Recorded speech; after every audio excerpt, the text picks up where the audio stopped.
The News 1226 First Alert Radar Net. With up to 10 times the resolution of other local radars and technology that can pinpoint right down to your street. First just got faster. Live from Augusta. Breaking news. Thank you for watching News 1226 at 11, now streaming live on WRDW+. We begin with breaking news tonight. After a crash blocked I-20 West for hours, it has now just reopened. We're going to give you a live look at I-20 westbound near mile marker 13 in South Carolina, where a motorcycle and car crashed. You can still see authorities out there. Our crew on scene saw damage to the back of a car and a motorcycle off the road. We reported the crash around 8 this evening. Now the area near Old Vaucluse Road, close to the Sage Valley Golf Club Lodge, is back open. We've reached out to the South Carolina Highway Patrol about any injuries from this crash. We'll let you know as we learn more information. Now to a first alert in effect for Monday. Your first alert meteorologist, Emily Acton, is tracking dangerously cold temperatures. Emily. Yeah, we have issued that first alert for temperatures well below freezing, dangerously cold. We'll be right around that 20-degree mark Monday morning, but going to feel like the low teens for us. So we'll have a little bit of that wind chill. That's going to be a big factor as we wake up early Monday morning. Make sure you have a way to protect any of those outdoor pets. Make sure they have a way to stay warm overnight Sunday into Monday. Protect any of those exposed pipes as well, because we will be well below freezing for several hours. We have a cold weather advisory, and then we have an extreme cold watch. They're called two different things. Some counties are not in it. Let's not get caught up in that. Just know we're all expected to see very cold conditions for our Monday morning, dangerously cold, like I said, and that's why we've issued a first alert for everyone. So wake up temperature right around 20, feeling like the teens. I'll have another look at what we can expect Monday, but also your weekend forecast coming up. Thanks, Emily. Tonight, we're following up on a GBI investigation involving a Jefferson County deputy. News 12 had reported the GBI was investigating Sergeant Zachary Chalker in reference to a rape case. Although the GBI had an open investigation, the agency did later confirm that the investigation did not involve a rape. The GBI says its case was closed last week and given to that circuit's DA, who reviewed the case and declined to prosecute. New information today after a woman claimed she was allegedly hit by the now former Edgefield County tax assessor in his office. Tonight, the Edgefield County administrator.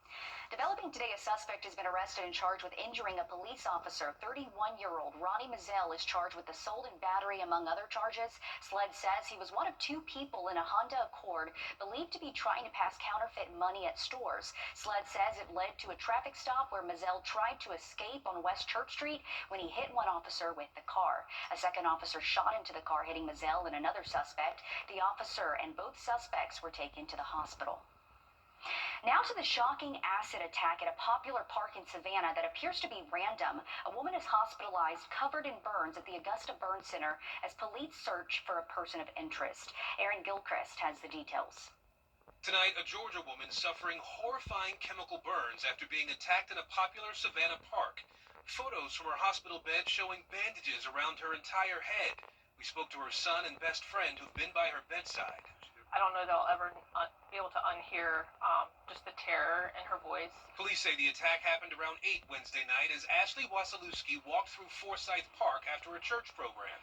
She felt and could see in the shadow from one of the lamps in the park somebody very close to her, and she turned around and went to push him, and then just in that split second was like, why is he pouring water on me? Within seconds, Wasilewski's clothing started disintegrating. She looked down and she could see that her pants were burning off her. She was later flown to a burn center in Augusta, the FBI now working to identify that chemical that left her so badly scarred.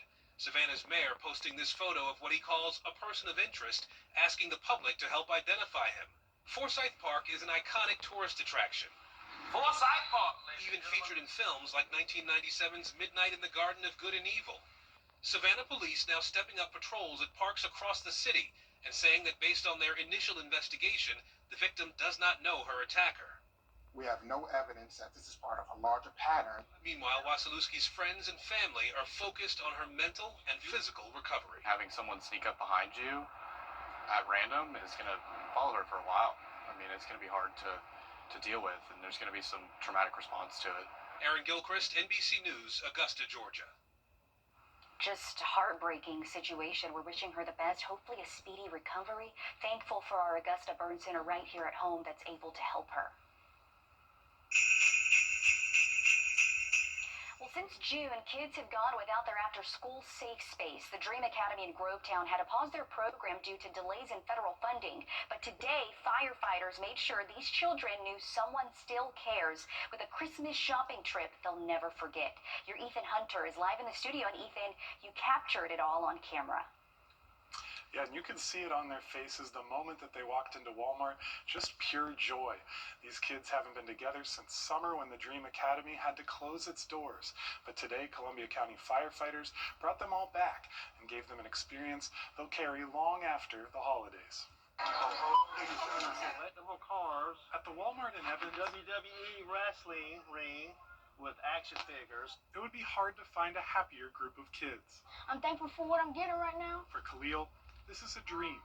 Today we're going shopping with the firefighters, and as you can see, firefighter right here. That firefighter taking Khalil on a Christmas shopping spree Beyblades. is Roy Wright. He's been with Columbia County Fire for 25 years. When you see the firefighters out collecting money with the food drives, this is where some of it goes to these kids. These kids, part of the Dream Academy, an after-school program whose doors are currently closed. Oh, I do miss them, and this was a great time for us to get together and for us to see them, because we haven't seen them since June. Without federal funding, Director Betty Kelly had to put the after-school program on pause. I've been doing this for over 15 years, so I have never not been with them, even after school, so it's been very hard. Yes or no? And for parents, that feeling is mutual. I was sad because my kids, they really enjoy the program. Alexia Cardwell is Khalil's mom. She says she misses the program that helped him and his twin sisters after school. I just figured since, Dream Academy is over, that pretty much puts an end to everything. But I was very happy to see that, the firemen came together to help the kids out. Now, Walmart hosting a cheerful reunion. I want to get some stuff that I can collect, and when I grow up, I can tell my kids all about this. As the Dream Academy looks to find a way to open its doors to these kids again. We're not going to give up. We're not going to give up. You heard it there, they're not going to give up. Each child was able to go on a $250 shopping spree thanks to Columbia County firefighters. If you would like to help get the Dream Academy's doors back open, we have a link to their fundraiser on our website. And we certainly do hope that they are able to get their doors back open, because, Ethan, you could see it just on all the faces of the kids there that they really do love that program. And you heard it from Miss Betty Kelly, too. She had so much emotion in her voice. I'm sure it was just amazing to capture it all. Yeah, you can tell that they all really care about each other and they care about the kids. The kids got to see their teachers that they haven't seen in a while. And, I mean, what's more fun than going through the toy aisle? I still remember it, at the grocery store. That's the best day for those kids. Absolutely. Glad those firefighters could do it. We're thankful for Columbia County there. Absolutely. Thanks, Ethan, for that. And it was a fun night, too, for the 4th annual Langley Pond Christmas. It's also out collecting toys for children, making sure every child has a gift under their tree. Out of trouble, let them see Santa, let them see some of that Christmas spirit. It's good for them. We love to see it, smiling faces there as they get to see Santa, and it was a beautiful day to host that event. Speaking of holiday events, those postponed Christmas parades and tree lightings are coming up tomorrow. The City of Augusta's parade was canceled, but the Christmas tree lighting is at 4 at the Augusta Common. Grovetown's Christmas parade will be at 10, and the festival at Liberty Park will be from 5 to 8. Waynesboro's parade's at 1. New Ellington's is set for next weekend, December 20th. And registration for the James Brown toy giveaway is tomorrow at May Park for children ages 1 to 11. You must go in person from 9 to 11 in the morning. You need your current state ID, social security cards, and birth certificates for each eligible child. And you have to bring your child to the giveaway to receive the toys. That's on December 20th at 8 in the morning at May Park. Well, today, couples getting married for free through the Richmond County Civil and Magistrate Court. So long as we both shall live. So long as we both shall live. This is video from the ceremonies as part of their Winter Wonderland weddings. The ceremonies allowed couples to exchange vows at no cost. We spoke to one couple about their decision to get married. engaged for 2 years, and we know we want to get married next year, but we've also been living under one household for a long time, and it'd be easier to file jointly under taxes, and we kind of just woke up a couple days, about a week ago, and we were like, well, they have this thing. Love it. As for what their first words were for a married couple, it's probably what you expect. His first words to a married couple. I love you. Aw, that's sweet. So happy that they were able to do this. Love Richmond County for it. I can only imagine a lot of people took advantage of that. So we wish them a happy marriage. That's sweet, Emily. And I know our Kayla Lopez was there, and she actually did a TikTok. I'm going to plug in our TikTok for us here. Check it out on, I think it's News 1226. Might be WRDW 1226 on TikTok, but you'll be able to find us. Really cute behind-the-scenes video there. But we've got a first alert that we need to talk about after the break. We'll have a breakdown of those dangerously cold temperatures coming up. Introducing the Parker's. Now, your first alert weather with meteorologist Emily Acton. We have a first alert issued for Monday. Dangerously cold temperatures as we wake up. We'll have a cold front moving through Sunday. We'll feel the effects of it. Again, early Monday morning. Morning lows will be in the low 20s, upper teens, feeling like the low teens for us as we wake up. Again, Monday morning. Very cold wind chill there as well. So the temperatures will already be dropping into the low 20s, but we're going to add some breezy conditions along with it. That's going to add to the wind chill. So again, here's your wake up temperature right around that 15-degree mark. It feels like as we go throughout the morning and into the afternoon, not feeling much better. 37 by 3 p.m. Again, this is what it's expected to feel like Monday. Very cold for us here in the CSRA. Once we get into Tuesday, we'll see those temperatures maybe a little bit warmer, but still very cold for the start of next week. And once we get into Tuesday afternoon, we'll feel back into those low 50s for us, but mostly dry conditions throughout the next 7 days. That small chance of rain is going to come early Sunday morning when that front pushes through. We'll be out of here before the sun rises. So really not having a rain threat for us throughout the next 7 days. Very minimal, again, early Sunday. And we could use some more rainfall. With all the rainfall we got last week, didn't really help us out in terms of the drought conditions. We're still seeing severe droughts all across the CSRA, really everywhere south of I-20. And we're still seeing those moderate and abnormally dry conditions for other portions. So we're going to have dry conditions and warming up.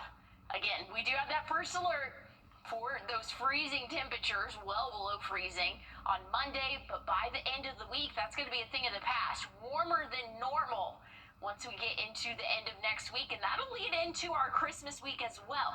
Christmas, as of right now, is looking to be warmer than average for us. So we have got a warm stretch coming. Just have to get through that hiccup again Monday. Wake up temperature 20, 42 for your high, but we'll be in those upper 60s for us by the end of the week. Thanks, Emily. New images tonight from the Jeffrey Epstein's estate. Men's clothing. Hello, CSRA. This is David Stickney, dealer principal, Augusta Mitsubishi.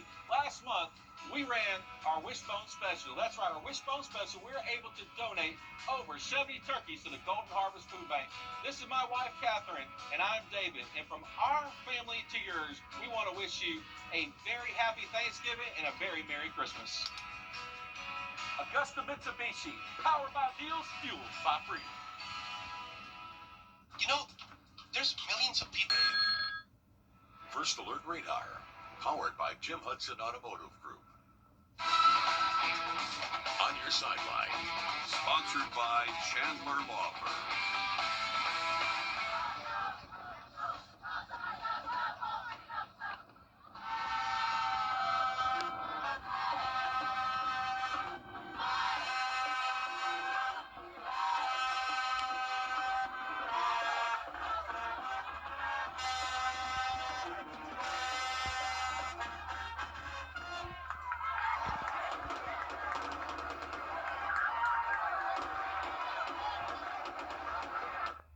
are sure lighting it up in Lincolnton.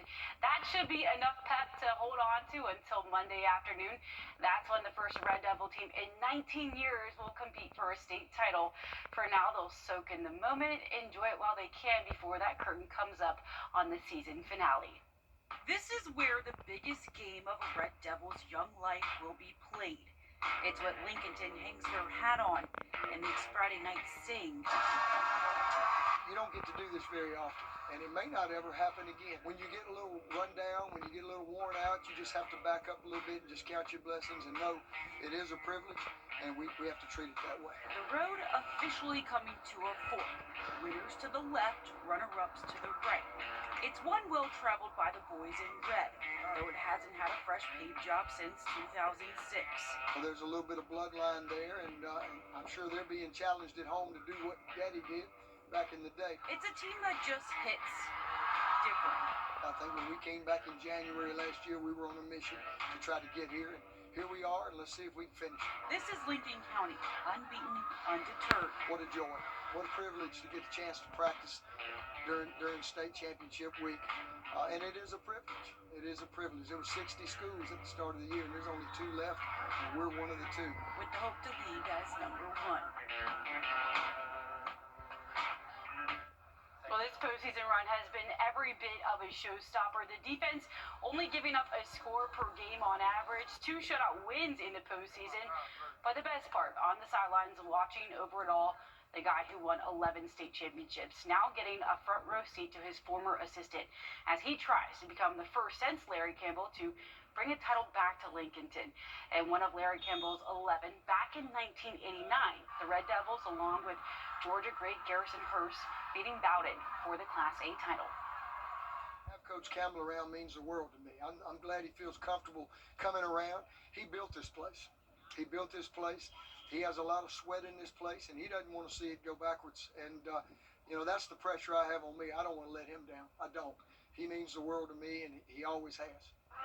The Red Devils take on Bowden for the Class A Division II title in Atlanta at 3:30. Here is Monday's full slate of games inside the Benz. That first game is at 11. Lincoln County will play right after the flag football games conclude. All right, check this out. A year after finishing as a finalist for the Best Punter in the Country Award, UGA's Brett Thorson has claimed the Ray Guy Trophy in 2025. It is staying home. The Augusta Sports Council announcing Thorson as the winner Friday night. Thorson is now the second Bulldog to win the Ray Guy Award, joining Drew Butler back in 2009. Last year, Thorson's season ended after a knee injury in the SEC title game. What a way for him to bounce back in 2025. And speaking of the Dogs, former Georgia running back and Washington County alum, no longer the head of Golden Hawks football. The school district did not give a specific reason for the decision to part ways with Robert Edwards. He finished his 4-year run with a 20-24 record, a first-round exit in each year of the playoffs. The University of Georgia record holder was recently inducted into the state's Football Hall of Fame. Time and Temp, brought to you by your First Alert weather team. I've had an opportunity. Well, we have an update to the Salvation Army of Aiken's Angel Tree program. They say they have 19 children whose gifts have been returned with nothing on their list filled. If you want to make a child's Christmas this year, the Salvation Army of Aiken has a Facebook post you can comment on. They'll tag you and send you that child's information. Gifts would need to be returned by Monday to 240 University Parkway in Aiken. Happening tomorrow, you can make a forever friend and change shelter animals' lives. The Home for the Holidays adoption event is going on from 11 to 4 at the Aiken County Animal Shelter. It recently took in 110 dogs and cats. They're located off Wire Road in Aiken. You're asked to bring a collar or leash, but it can be provided one if needed. All adoption fees are waived tomorrow, making it a great time to adopt a pet. So many friendly faces, Emily. I love to see it. So sweet. I love that they do that every year. It's such a good program, right? Yes, and I'm sure there are many foster fails. So, anyways, looking at your what to wear forecast for tomorrow, it will be a chilly start, but a really decent afternoon. Plenty of sunshine. We're warming up into the 60s, but Don't forget, a big cool down Monday. First alert in effect. Dangerously cold temperatures in store. Okay, stay warm out there. Thank you, Emily. That's all our time for News 12 at 11. We hope you tune in tomorrow at 6. Have a good night.